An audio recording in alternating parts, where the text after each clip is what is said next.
अस्सलाम वालेकुम सब भाइयों अलहमदुल्ला असी 12 रबीउल अव्वल मिलाद शरीफ के मौका पर असी सारे भाई बकरगला जोड़ा सजाने पीपल चौक असी अलहमदुल्ला बड़े जोशो खरोश से खुशी के नाल मालक सरकार मदीना का दिन बड़े जोश नाल ते खुशी के नाल मनाने मेरे भाई ये सब साढ़े महल्लेदार जोड़े साढ़े नाल तामन करते हैं सारे भाई जिन्हें साढ़े नाल शरीक होंदे ने बड़ी उन्होंने मेहरबानी उन्होंने भाजी बड़े असी मशहूर हाँ जोड़े नहीं भी करते असी फिर भी उन्होंने शुक्रगुजार हाँ बड़ी मेहरबानी सारे भाइयों की। असी मेरे भाई हर साल अलहमदुल्ला असी एक भैया छोटी जी असी पहाड़ी लगाते सी सरकार के मिलाद की खुशी के असी वो तो जोड़ा बाहर असी सड़क अपनी असी बाजार मेन बकरगला पीपल चौक सजाना शुरू किया वे अलहमदुल्ला 13-14 साल हो गए सानू सजाने बच्चे जिन्ने असी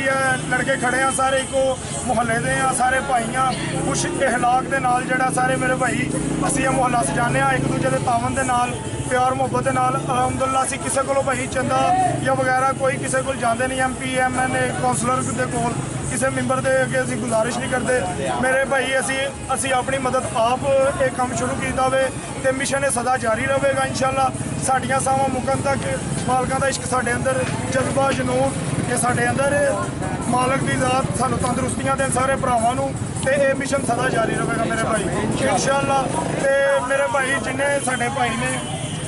जिन्हें साढ़े भाई दोस्त अहबाब ने रिश्तेदार सारे दे असी मशहूर हाँ मेहरबानी है उन्होंने बड़ा उन्हें तावन किया साढ़े नाल अलहमदुल्ला शुरू तो साढ़े तावन किया है। असी मेरे भैया जोड़े साढ़े मुहल्ले के जी ने अहबाब ने जोड़े फौत भी हो गए बुजुर्गवान असी भैया उन्होंने पिक्चर फ्लैक्सा भी असी अपने मुहल्ले के एडवरटाइज करी दी ताकि उन्होंने याद भी ताज़ा रहे अलहमदुल्ला। तो भैया जिन्हें भी असी जवान पूंगे नवी इन्हों शौक तो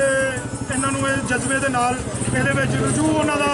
सरकार के मिशन के मिलाद शरीफ के बड़ा रजू असी उन्होंने ध्यान करवा रहे हैं ताकि जी नवी पूंगे केबल नैट वगैरह की वजह तो बड़ी भटक गई है यदी वजह तो जोड़ा असी इन्हों प्यार तो मुहब्बत के नाल भैया इन्हों ये मुदाखलत करवाई है इन्हों जज्बा पैदा करवाया गया है ताकि इश्क मुस्तफा पैदा हो सल्लल्लाहु अलैहि वसल्लम। तो मेरे भाई असी और कुछ नहीं कहना चाहते बस साड़ी जोड़ा गल साडा जो छोटा जा मुहल्ला बकरगला पीपल चौक मेरे भाई ये दुनिया तो वर्ल्ड से जोड़ा एक फेमस है अलहमदुल्ला गई कटलरी के हवाले नाल वजीराबाद साडा बड़ा मशहूर है मेरे भैया तो साडे नाल जिन्ना हो सके प्यार ते इहलाक ते तावन ते दुआ जोड़ा दुआ ते सिर्फ मशहूर वाले नारा ला दे जी सरकार की आमद दिलदार की आमद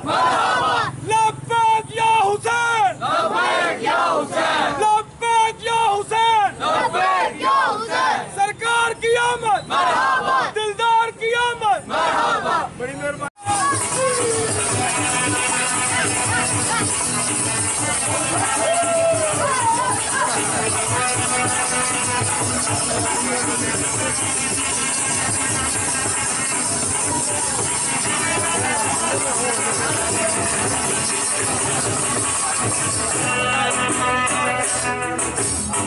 Thank you.